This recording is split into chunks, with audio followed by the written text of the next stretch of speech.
Okay guys, moving on. So guys, here is the first example. You guys try it out and post your answers in the chat box.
Okay, so Jyoti, can you please open your mic and explain what exactly it is?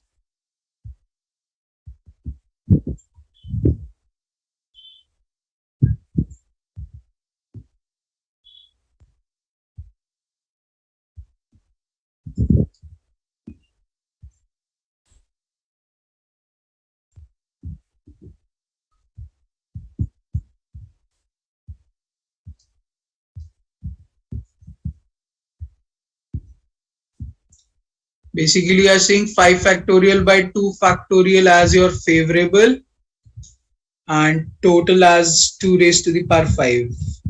But how?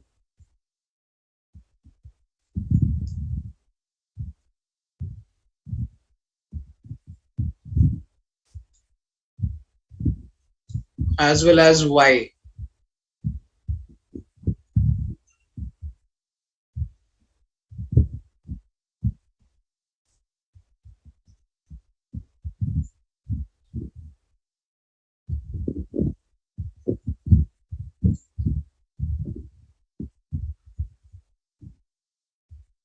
Quickly, Jyoti.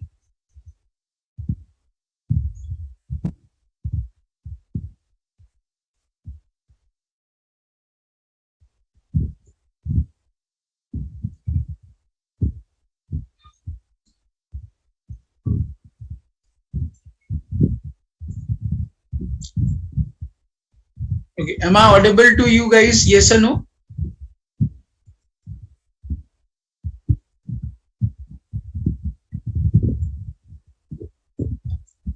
Okay. Okay. So basically, this is wrong. Let us analyze exactly the question correctly. It says toss a fair coin 5 times. What is the probability that heads turns up exactly 2 times? Okay. Now we want heads exactly 2 times and we are tossing up the coin 5 times. So by default, it means that if heads will turn 2 times, automatically the 3 times will be tails. Now this is not the only way to get it. It could be head, tail, tail, tail, head. It could be tail, tail, tail, head, head. It could be many more, and all these will constitute my favorable outcomes.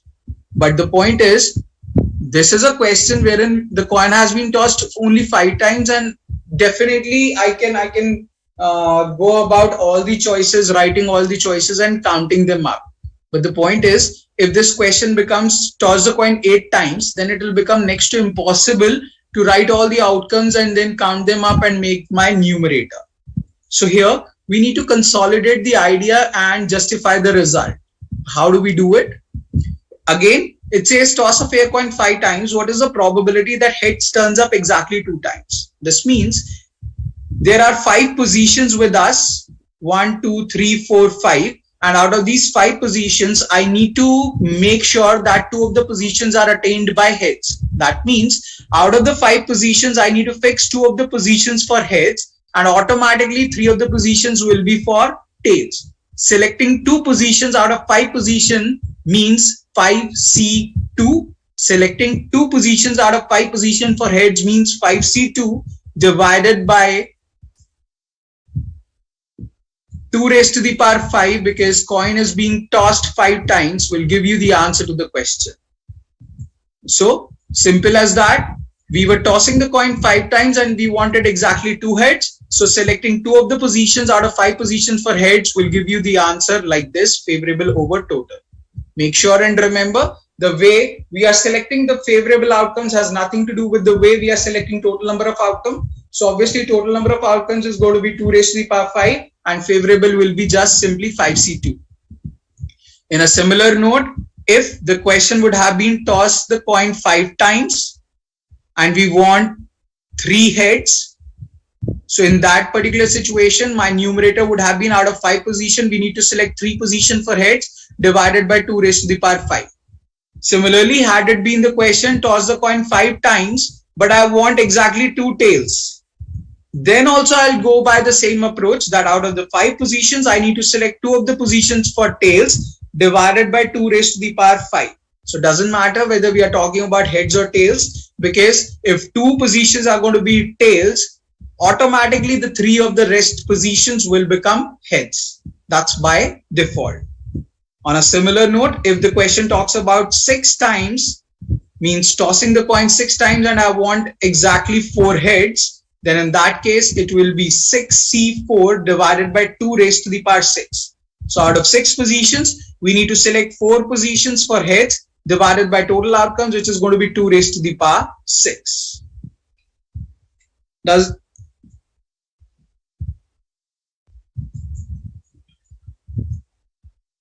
Yeah, so exactly. So in 6 times, if it is exactly 3 heads, so it will become 6C3 divided by 2 raised to the power 6. That's it. So whether it is 2 heads, 3 heads, 5 heads, doesn't matter.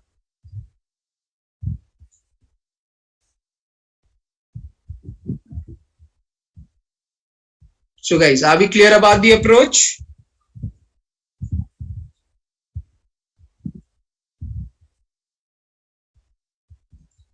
Awesome, then quickly note down the idea and then we'll move on.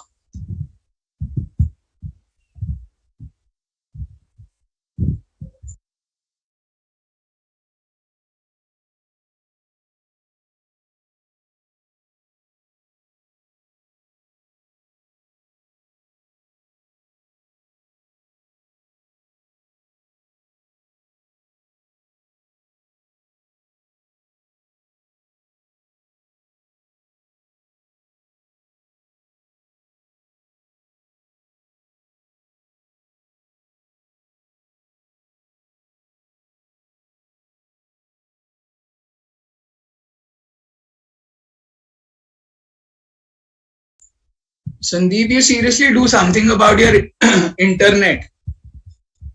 I saw you got disconnected a few minutes before when I was talking about coins, I think, right?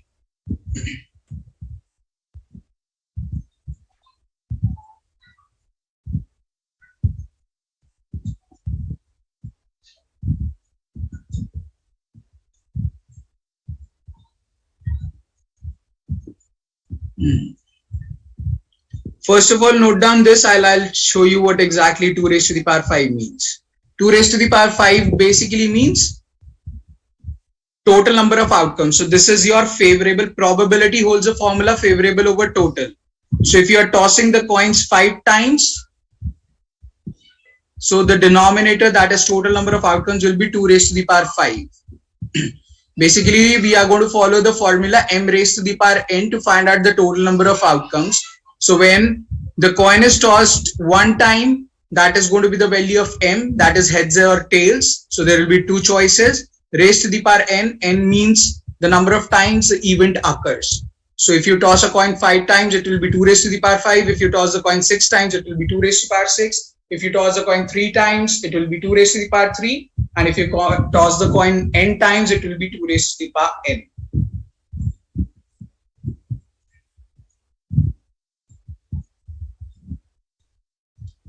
Okay, 30 seconds to note down and then we'll move on.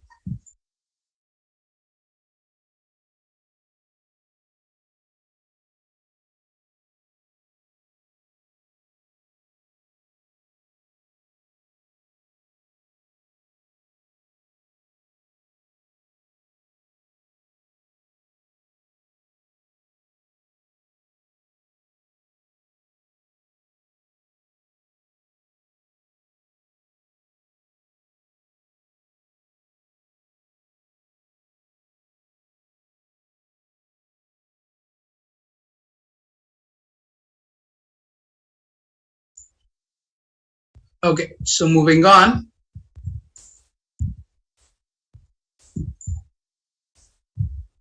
Now we'll be attempting certain questions from the handout. I would say on the theory front, we are almost over with 70 to 80 portion. Now we are going to learn from the questions and we are also going to talk about certain more things. So here is the question on screen. Try out the question and post your answer in the chat box.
Okay,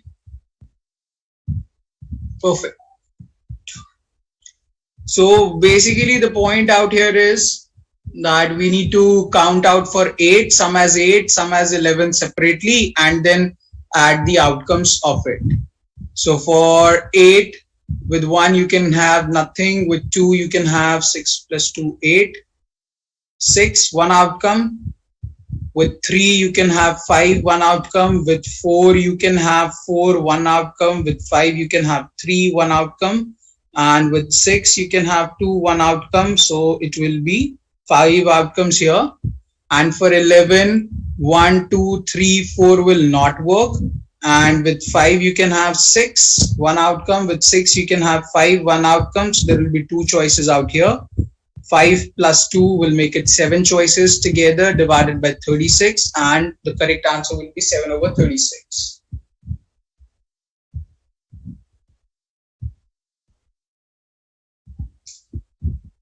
Clear about it?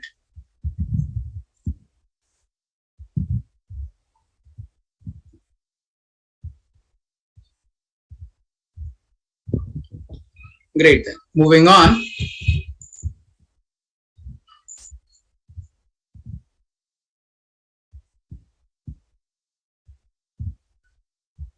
Try out this one.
Okay.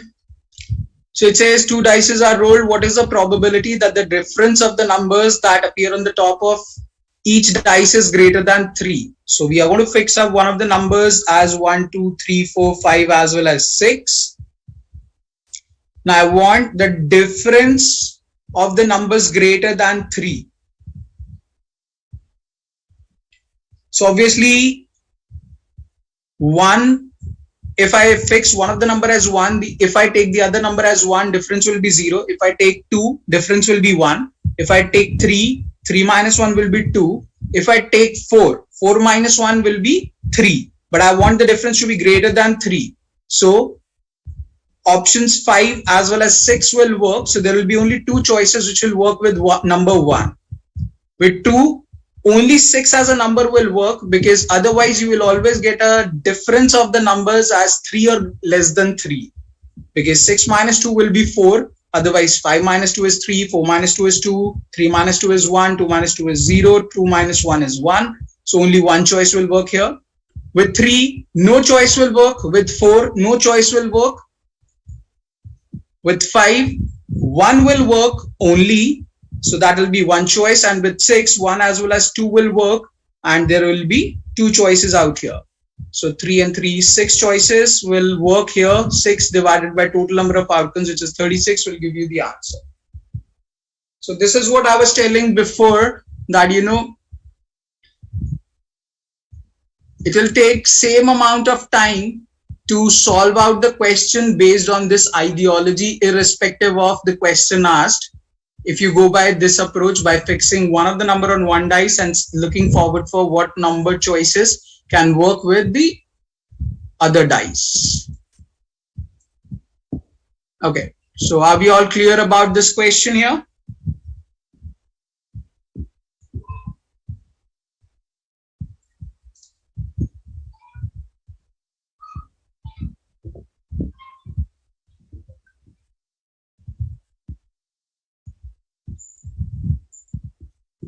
Perfect.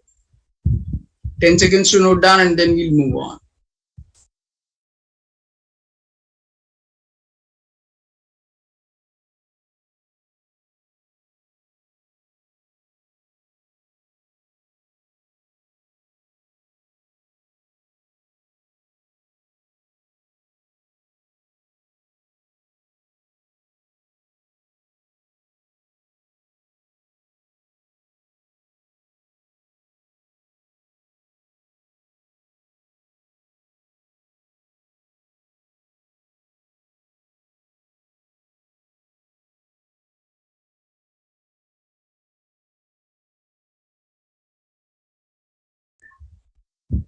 Okay, guys, moving on.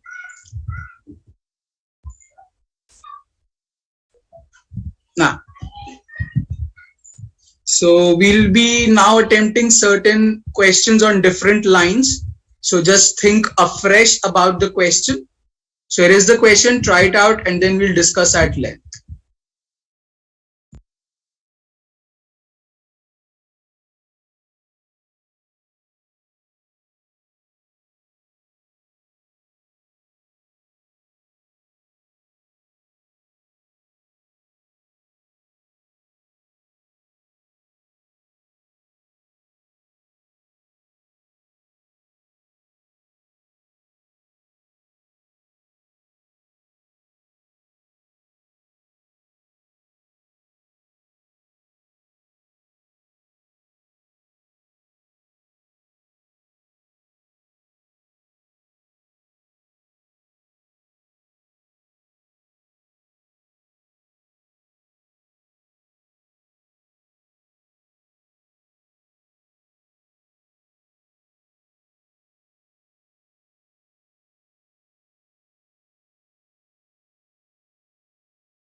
Okay.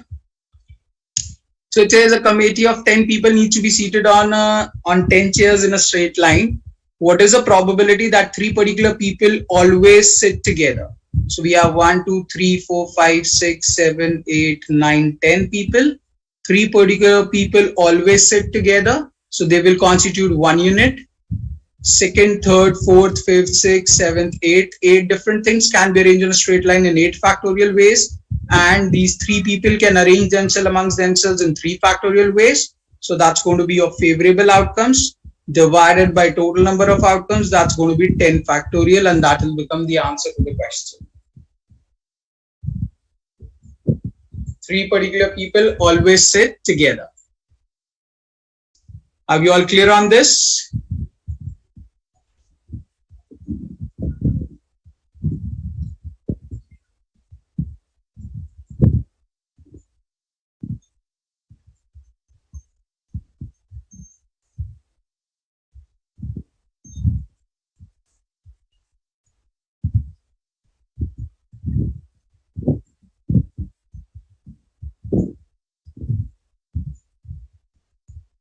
Thank you.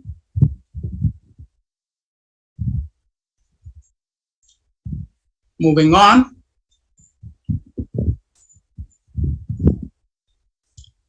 Yes, please. Try this question.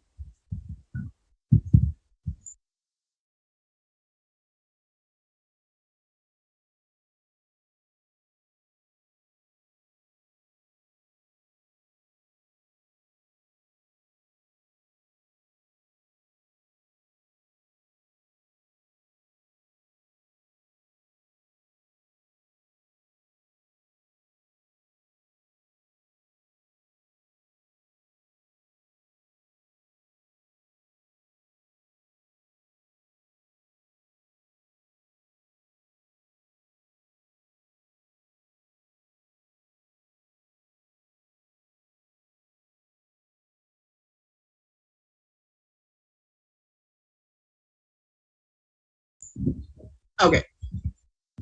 5c3 divided by 2 raised to power 5. Nothing new. The probability half that a certain coin will turn up heads on a given toss.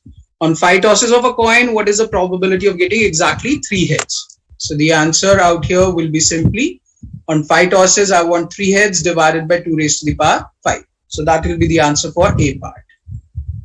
Great. Now try out the second part, please. B part is at least 4 heads. So try out this question now.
Okay, guys.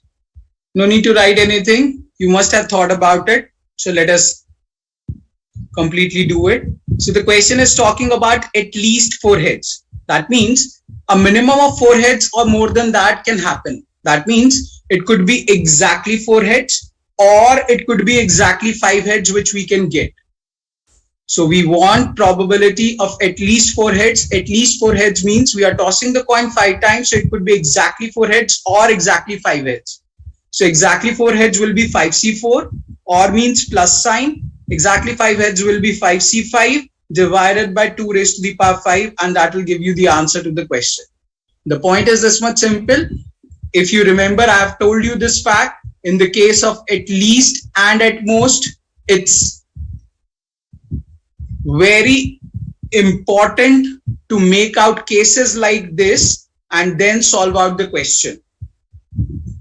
In fact, had it been the question, toss the coin 6 times, and then he would have said at least 4 heads. Then I would have done this way. It could be exactly 4 heads, or it could be exactly 5 heads, or it could be exactly 6 heads. Because we are now tossing the coin 6 times. So therefore it will be 4 heads means 6c4 or means plus sign. 5 heads means 6c5 or means plus sign. 6 heads means 6c6 divided by 2 raised to the power 6, and that will become the answer to the question. Are we clear about the concept of at least?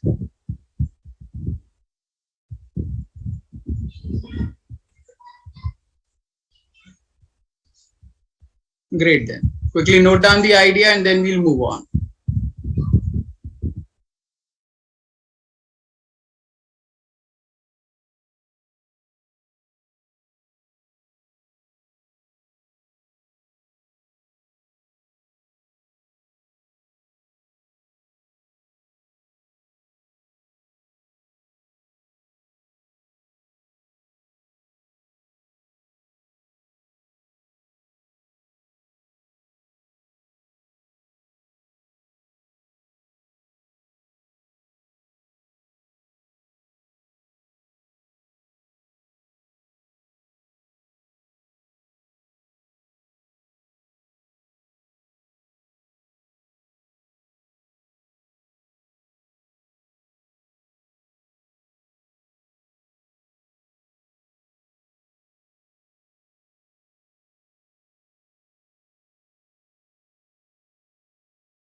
Okay, guys. Now, just give a quick reading to this question number 7 once again. I'll give you 10 seconds. Just read this question once again.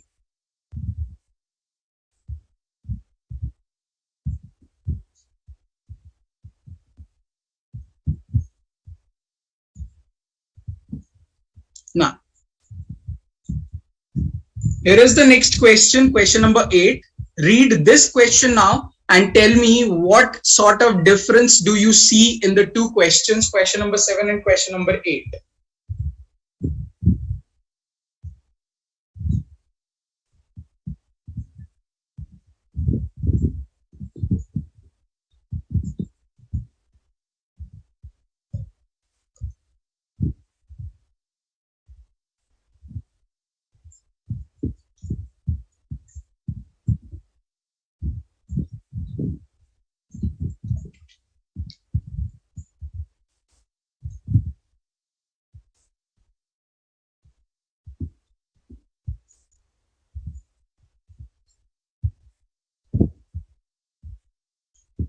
Okay, probability means what? Probability? Oh, probability of heads you are talking about, Tanuja? Okay.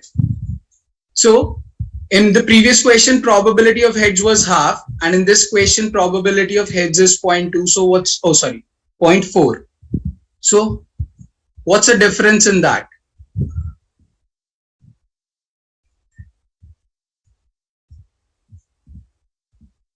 By the way, Jyoti, few minutes before I asked you to open your mic and explain the concept, that how did you got the answer, you didn't do that. Very bad.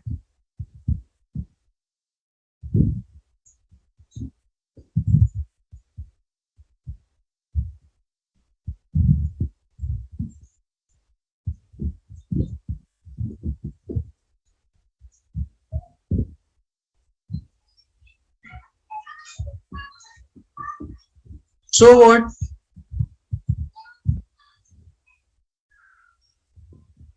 If you are not confident, then you will not speak. Wow. I'm also not confident. Shall I stop teaching you? What it is? Okay, never mind. So now, so Tanuja and Sandeep, you guys said that it is about the probability. So what exactly is the difference here?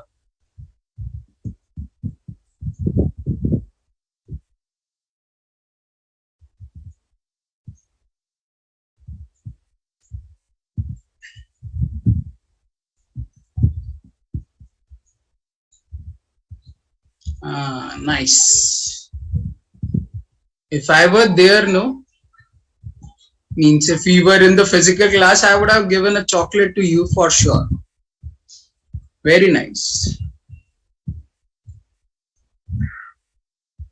No, I'm serious. You are laughing. Huh? Okay. So exactly what Tanuja has said is the correct answer to the question which I was asking. It says a coin is tossed, a probability of getting heads is 0.4, which means it's going to be 4/10, which means it's going to be 2/5, which means it is not half.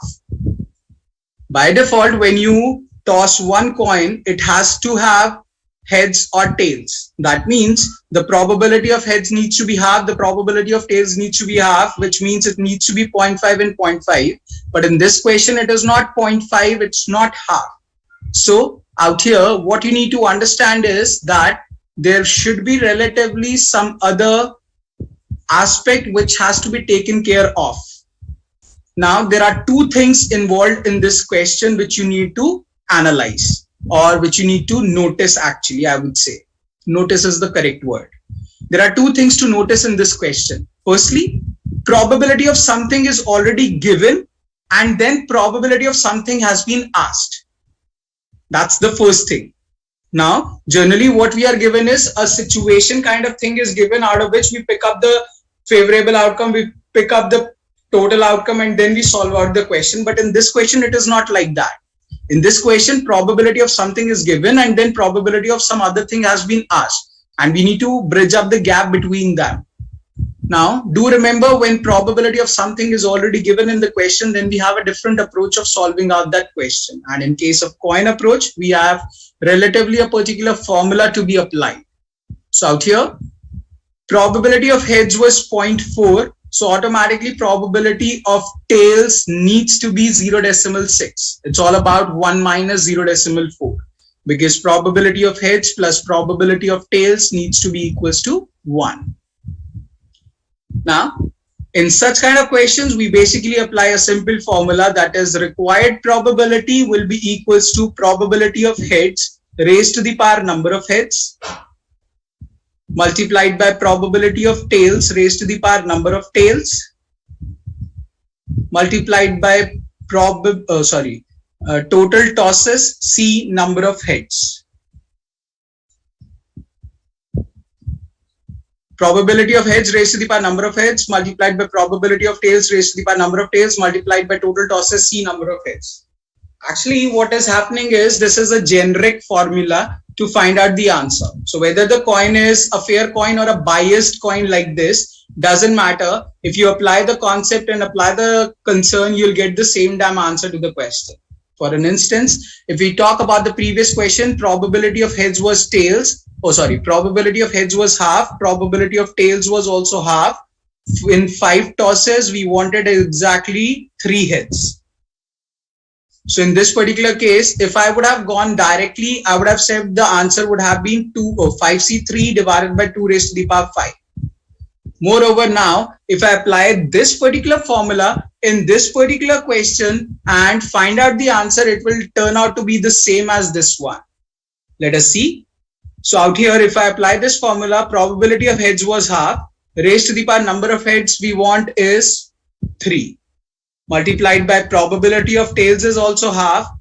Raised to the power number of tails, automatically it will become 2. Multiplied by total tosses, which is 5. C, number of heads, which is 3. Now, 1 by 2 raised to the power 3 multiplied by 1 by 2 raised to the power 2 means bases are same and are being multiplied. So the powers will get added and it will become 1 by 2 raised to the power 5 multiplied by 5C3. And further, if you solve, it will become 5C3 divided by 2 raised to the power 5, which is the same damn answer. So the point is, in case of fair coin, applying this formula and then solving it out will be a calculative concern. That is why we are avoiding this formula in the basic thing and we are just solving out the question directly in that case. But yes, if the coin is a biased coin like this, then we don't have a choice. If we have the biased coin like this, we don't have a choice. We need to apply this formula. So for this question, if a coin is tossed, the probability of getting heads is 0.4. In 4 tosses of the coin, what is the probability of getting exactly 3 heads?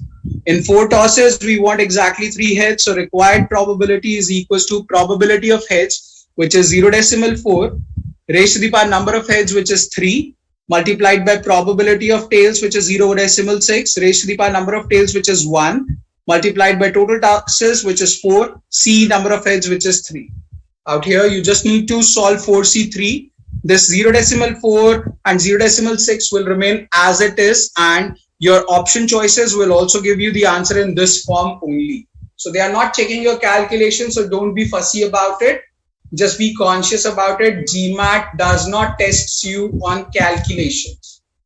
Yes, you might encounter 1 or 2 questions wherein you will see that the calculations are required, but it's okay. I'm talking about in general, maximum number of times. On an average basis, out of 31 questions, 29 to 30 questions will not require calculation. So that means GMAT is not testing you on that. Had it been the case, they would have given you the calculator instead. But that's not the case. So they are not fussy about it. So you also just be conscious about it. So simple, straightforward. In case of biased coins, you are expected to apply this formula and get this straightforward answer in place. Am I clear about this?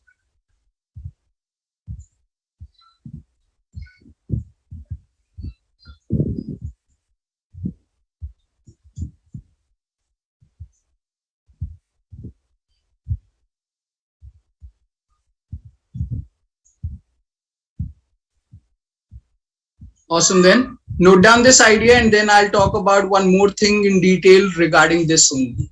But first of all, note down this.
Okay, guys. Now, one more thing I want to associate here. So, as I've mentioned, doesn't matter whether now the question is a normal question or it's a biased concern. You can apply this particular formula. Just a second.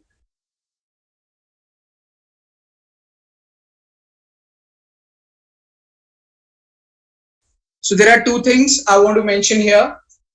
Whether now the question is about heads or tails really doesn't matter. By applying the same formula, you can get the correct answer in place.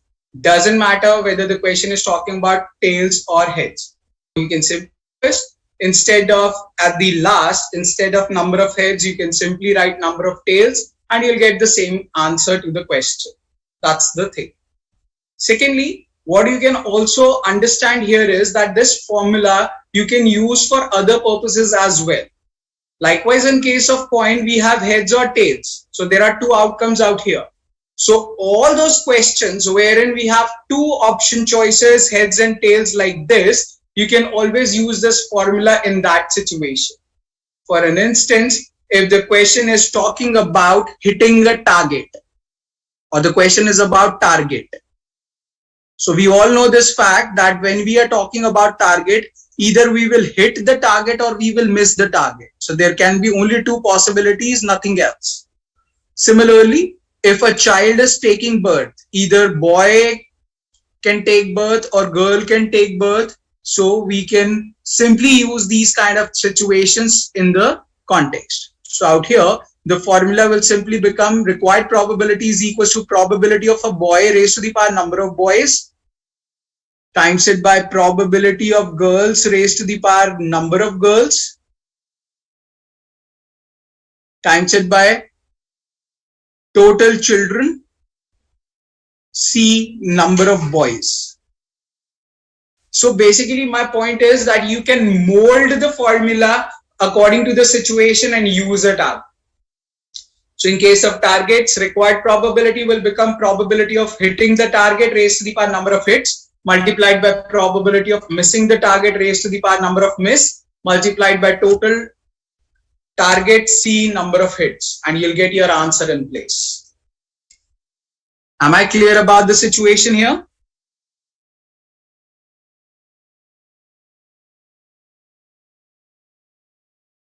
Awesome. So that's the whole sole objective of doing this particular formula. Now note down the idea, digest it, and then we'll move to a next variety of question which you can encounter in the exam.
Okay guys, moving on.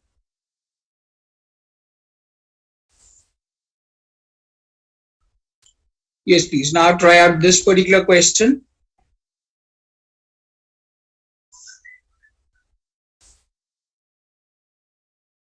And look at this question afresh. It has nothing to do with the previous question. Huh?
Okay, Jyoti says 9. Let's see what exactly is the answer.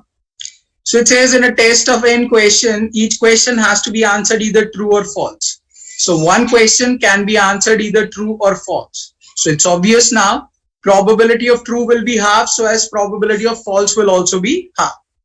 Now he's asking me what is the minimum value of n so that the probability of answering all questions as true is less than 1 by 500. So probability of true is half, raised to the power number of questions, which is n, has to be less than 1 by 500. So we have an inequality out here to be solved. So I'll simply go by 1 raised to the power n is going to be 1 divided by 2 raised to the power n is less than 1 by 500. You simply cross multiply. It will give you 2 raised to the power n to be greater than 500. So I just need to see when will 2 raised to the power something be greater than 500. So we can simply calculate 2 to the 4 to the 8 to the 16 to the 32 to the 64 to the 128 to the 256 to the 512. So that means 2 raised to the power 9 is going to be 512, which will be certainly greater than 500. So the minimum value of n needs to be 9. So basically, if you go by the beginning of the question, you will encounter that everything falls in place. So for every question, it can be answered either true or false. So probability of true will be half, probability of false will be half, and so forth. For all true, it will be 1 by 2 raised to the power n. And this is the probability needs to be less than 1 by 500. The rest is the solution part. So guys, are we clear about the question here?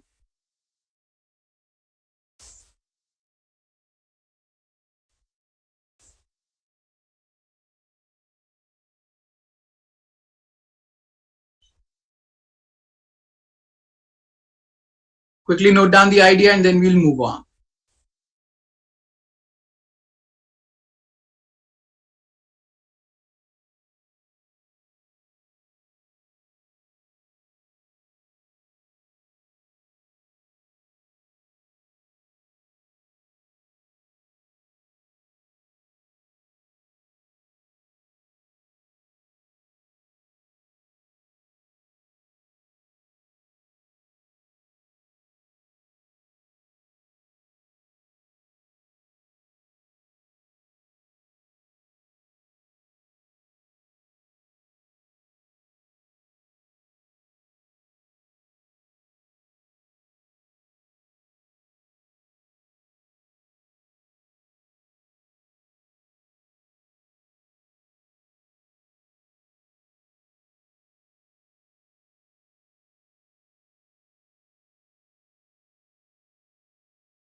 Okay guys, moving on.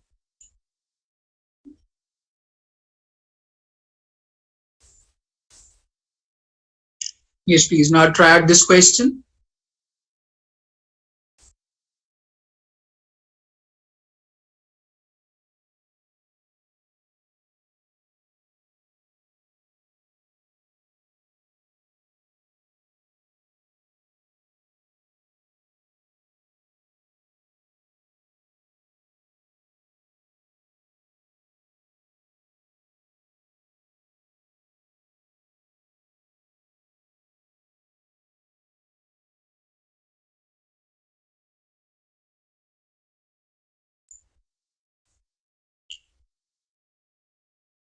Okay, so it says there are 3 red, 4 green and 5 blue marbles in a bag.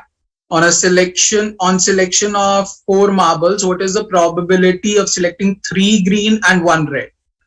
So out of 4 green, we need to select 3 green, and out of 3 reds, I need to select 1 red, divided by there are going to be 5, 4, 9, 3, 12 marbles, out of which we are selecting 4 marbles.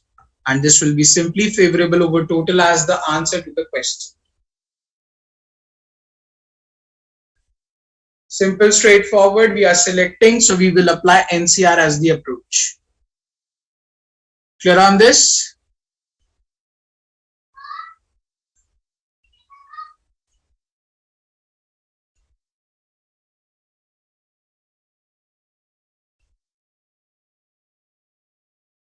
Great. Moving on to the next one.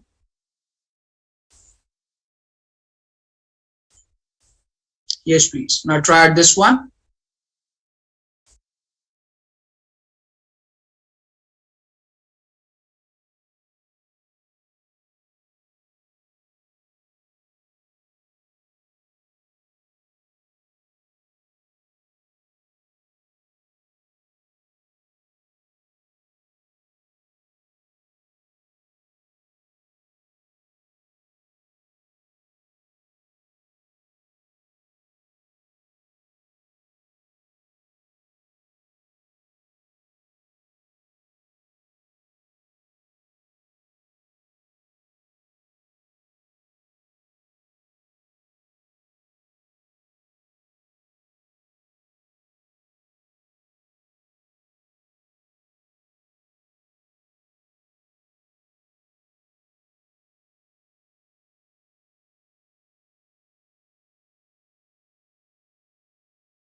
Awesome, Sandeep. That's the correct answer, 1 over 100, but I'll consider Tanuja's answer as near to the correct one because applying combination is more important than anything else in this question. So it says a marker is selected from a box containing 100 different markers. So there were 100 markers already. So a marker is picked from that. The selected marker is found to be defective, so is placed back. So one marker was picked and it was found to be defective, and it is now placed back in the 100 markers. So again, there are 100 markers altogether. Now he's saying the selected marker is found to be defective and placed back in the box, and the second marker is picked. What is the probability that the second marker selected is the same marker? So we had selected one marker already, and I want that marker to be sure. So 1C1 divided by, there are 100 markers in total, and I need to select one marker out of it, and that will become the answer to the question. So I'll go by combination approach in this question, because if earlier 2 or 3 markers would have been picked up, then in that case I would have gone by 3C2 or 2C2 in that situation in the numerator. So basically, we are expected to apply combination approach when we are selecting out the things. That's the whole idea. Are we clear on this? Otherwise, the answer is 1 over 100, which is not wrong, obviously.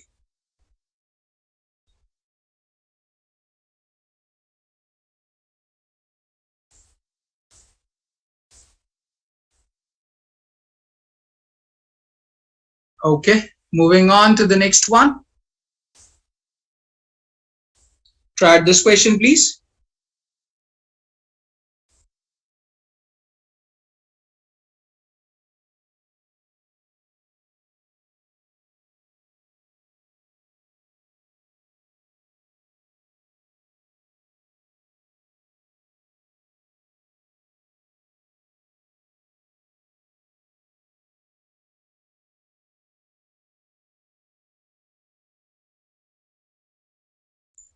Awesome. Correct, Sandeep. So it says that the probability of any car jumps the red light is 15%. So basically, any out here as the word is very important. So probability of jumping the red light is given to us as 15%. One car jumps the red light. What is the probability that this next car will also jump? So this question is about independent events, wherein the first car has nothing to do with the second car, and henceforth the probability whether the first car jumps or the second car jumps or the 10th car jumps or the 50th car jumps, it will always remain 15%, because probability any car jumping the red light is given to us as 15%. Moreover, if you analyze in this situation, you can also encounter the fact that, first car has no relation with the second car, and we are also not given that how many cars stand on the red light, or no such information is given. So we'll just keep the question as simple as that. Probability any car jumps the red light is 15%. So it is going to be the question on independent events. So the answer will always remain 15%. Am I clear on this?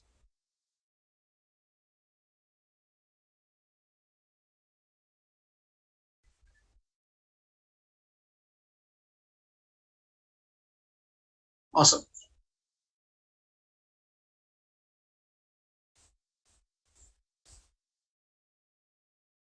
Yeah.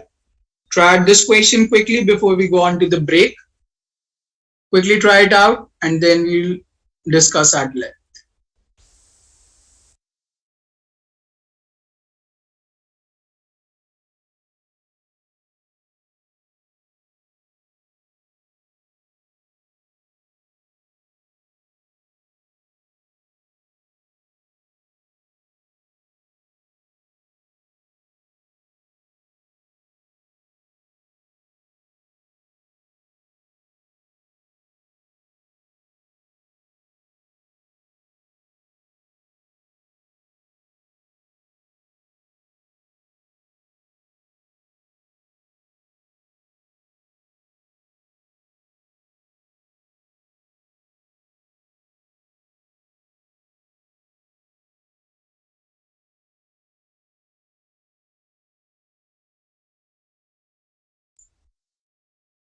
Awesome, Tanuja.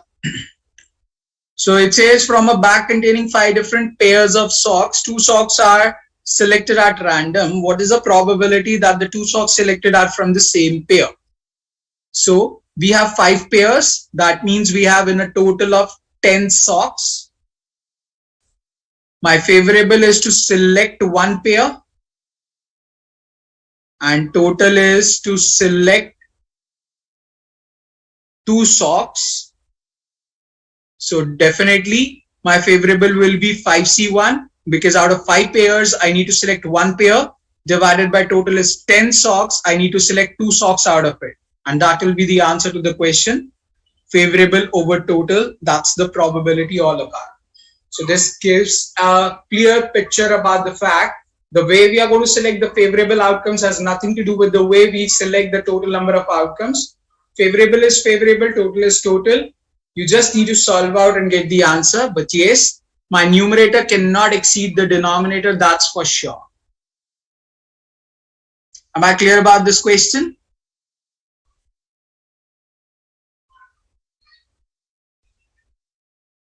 Awesome, then we'll take out a break for about 15 minutes here and then we'll resume the class. Enjoy your break. See you guys in 15 minutes.